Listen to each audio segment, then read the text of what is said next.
Welcome back to Figure Depot. Today we're taking a look at the Batman figure from 1989, Batman by SH Figuarts. This is in association with Bandai as well, and very cool figure. We've got this little quality decal up here in kind of a metallic hologram sticker. We get the Batman with the light over top of him there. That is a product shot, not a movie image, but very nice replication. We just get the kind of Batman logo and everything like we've seen before with the promotional materials. We do have Batman here. We can peek in and kind of look at him there on the side. We get all our little Japanese stuff here, and then we get this barcode here if you need that. Trying to chase him down or whatever, certainly have that. We get images of his shuriken throwing stars. We get his batarang, grapple gun, and then the rope system that he used in the museum when he rescued Vicky Vale. Get a little image of Batman here jumping down to get the guys on the rooftop at the beginning and of the film. We get kind of more a Batman Returns look here. I think that shot is actually a replication of a Batman Returns shot. I think I had a movie poster of Batman in this pose from Batman Returns. And then here we have him in the museum, of course. So really nice look there. More legalese and warnings and all that jazz on the bottom, and then more Batman right here on the side. So very nice packaging. We'll open him up now and see what's inside. He does come in a clamshell here, and it has his alternate hands. We get 1, 2, 3, 4, 5 alternate hands, and then an extra random hand down here at the bottom. And then, of course, all of the accessories that we looked at on the back of the package. And then we get an alternate head here where he has that kind of off to the side look. And we'll get a better look at that out of package when there's not a glare. All right, and here he is out of the package. Very awesome looking figure. The detail on him is amazing. The only complaint I have in the way that he's packed is you get these hard creases in this leather material. I'm going to try to get a hair dryer and go over that and see if it kind of loosens it back up, but really ugly creases showing up on the figure where he was, because of the way that he's packaged. Some folds and stuff there. You can really see it here.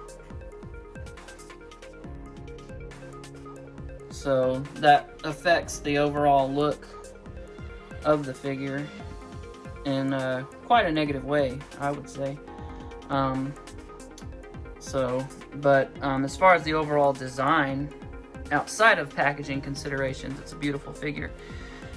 He does have these rigid poles in here so that you can do that kind of arms up, holding his cape. As we all know, very familiar with that scene from the film. And he does have these little handles to hold on to there. If you want to do the kind of over the shoulders look, it's not really, I don't know. It looks okay, I guess.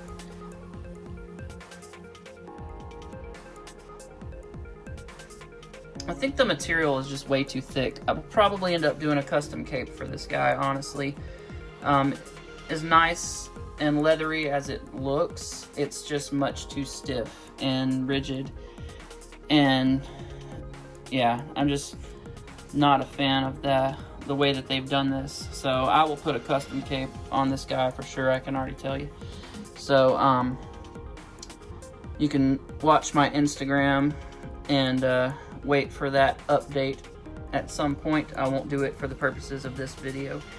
But anyway, looking a little closer at the figure, coming in here nice and close.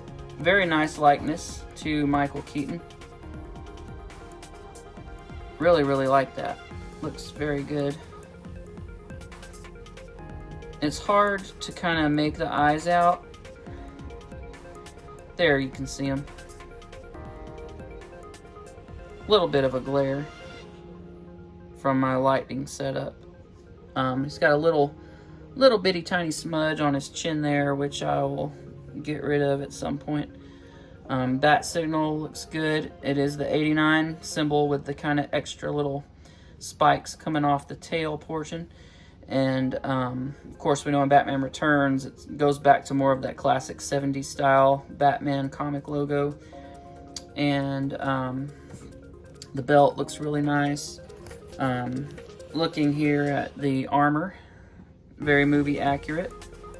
Very nice design. I like the ab crunch system they've got here. Really helps, you know, with the overall look without, you know, breaking it up too much. Here on the side of the figure, the gauntlets look really nice.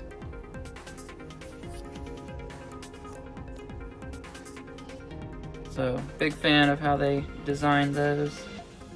There is a big gap between the wrist and the hand, I've noticed on this figure.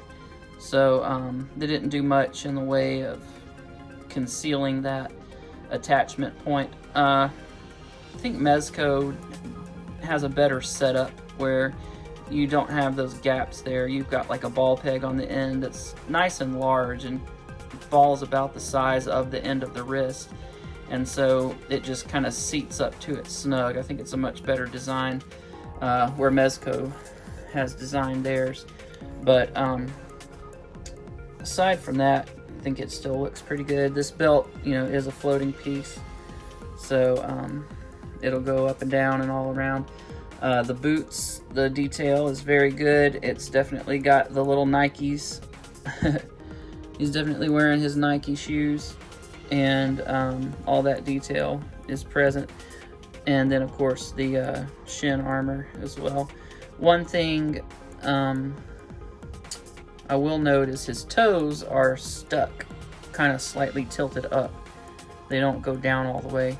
I'll put a hair dryer on that eventually, and hopefully that will get us back squared away where we want to be.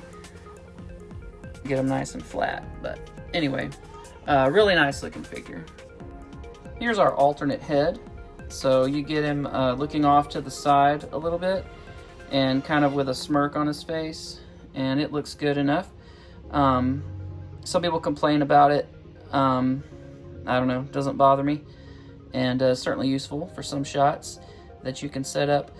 You can see the pinhole there where you pull the bat signal out of the figure, swap the heads, and then punch it back down to seat it on there.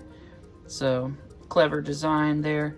The back looks nice. You've got the stitching on there like the cowl in the film had. So that's consistent.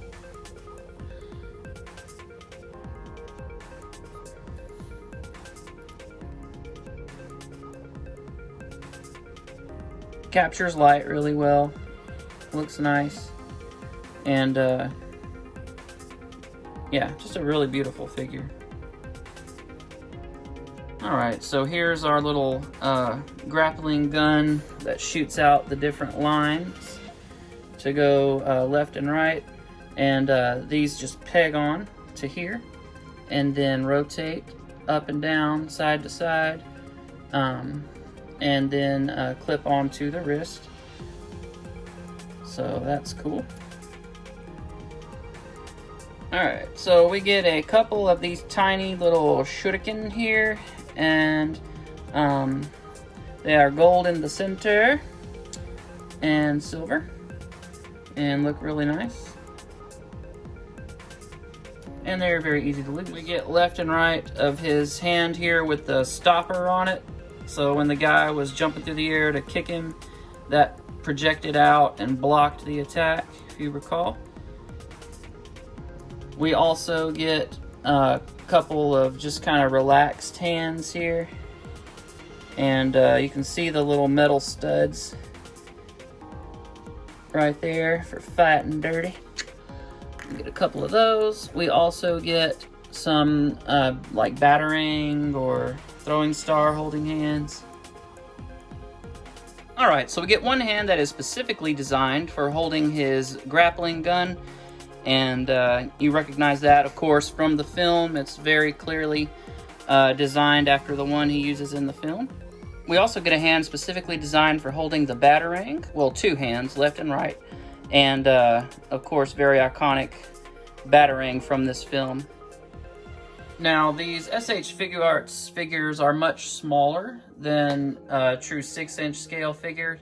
They're definitely more of like a 5.5 inch in height, and you can see that when you compare them to this Mattel 6-inch multiverse figure, which is a little on the tall side for a Mattel figure. It's kind of more like a 6.5 inch, and then of course we have the Batman here, which I cannot remember if this is SH Figuarts or if this is Mafex. I think this is Mafex. Yes, this is Mafex Nightmare Batman.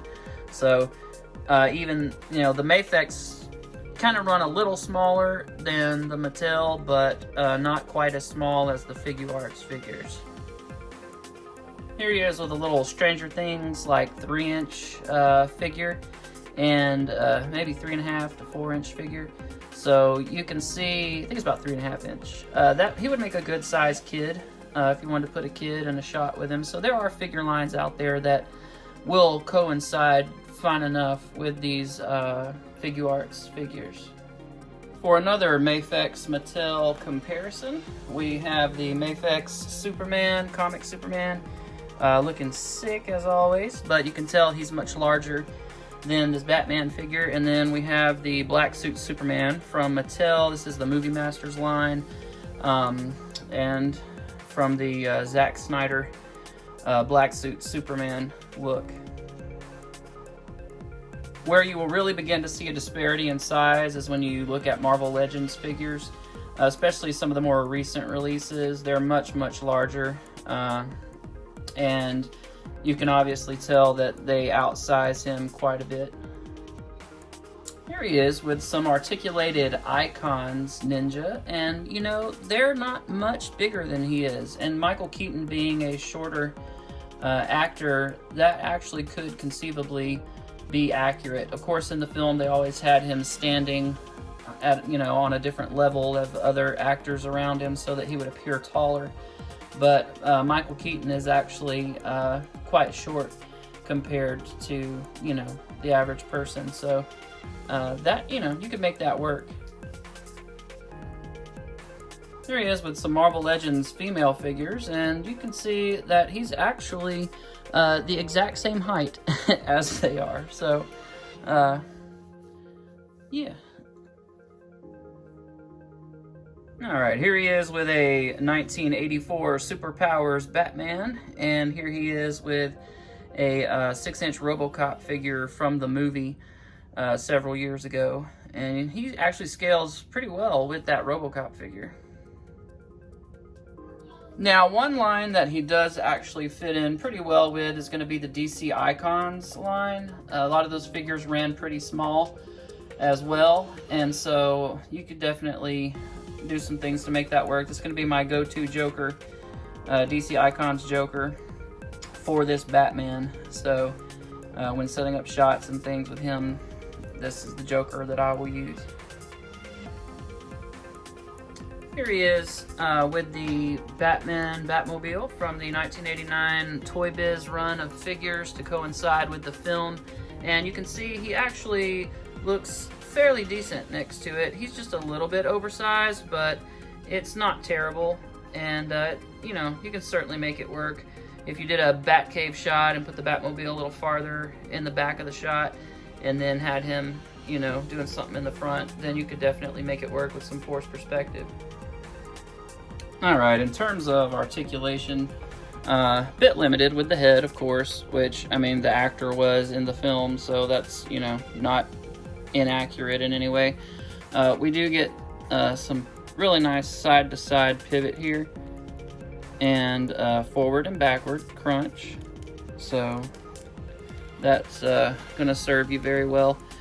He does have butterfly joints. This cape is so massive, it's really hard to tell anything about it. but you can see them moving right there. The shoulders come out to about there.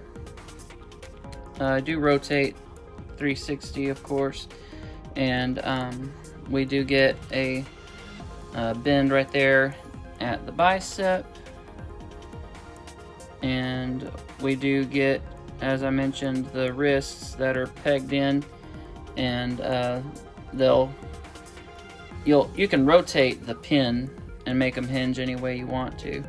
The legs do have drop down joints, so you can get a nice, forward kick out of those, and then go back up. And that can also, if you can kind of hide it with the cape, can make him taller than he would appear. So if you put his arms down, put his cape back down, and we can stand him next to that Icon's Joker again, and now they're closer in height to one another than they were before, just because you can extend those drop down hinges and then conceal it with the cape. But aside from that, we do get a bend double jointed at the knee. And then the ankle articulation is a little bit limited. It does have just a slight back and forth bend, as you can see there. It's nothing phenomenal. And he will point down slightly and up slightly, so not a whole lot of range out of the ankles, which is a little disappointing.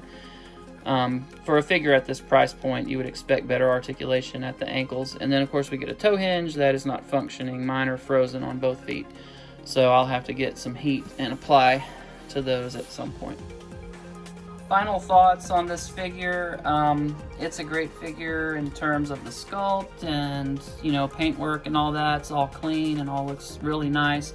The issue I have with this figure is going to be the ankle articulation, the way too thick cape that is just rigid and very hard to... It makes figure play with this guy very frustrating. You can fix that by making a cape yourself, custom cape, so you can live around that. Accessories are great, and you get a nice ample supply of those, so no complaints there. And they look great. The paintwork on them is great, and there's a lot of them, so it's just going to be an issue for me of playability with these guys. But if you're just getting them for display or just to collect, some people are inbox collectors, it's going to be cool looking on your shelf. So to each his own. I don't hate the figure. Very glad to have it. It's beautiful, and once I get the other cape on him, he's gonna look sick displayed on my shelf next to my little gargoyles here. So it's a great figure, don't get me wrong. There's just some considerations you need in mind if you're going to purchase the figure, especially at this price point. You need to know what you're getting into in terms of articulation. So that's really the only gripe I have. This figure was a gift from my very good friend Bilal Kizilbash, and thanks so much, brother. I love this thing, and thank you for thinking of me. I'll see you guys later. Please check out my other reviews. Subscribe to my channel if you haven't, and hit the notification bell. That helps me out a lot. And also check out my Instagram, Figure Depot, and you'll see other action figure photography and other things I got going on. Thanks again.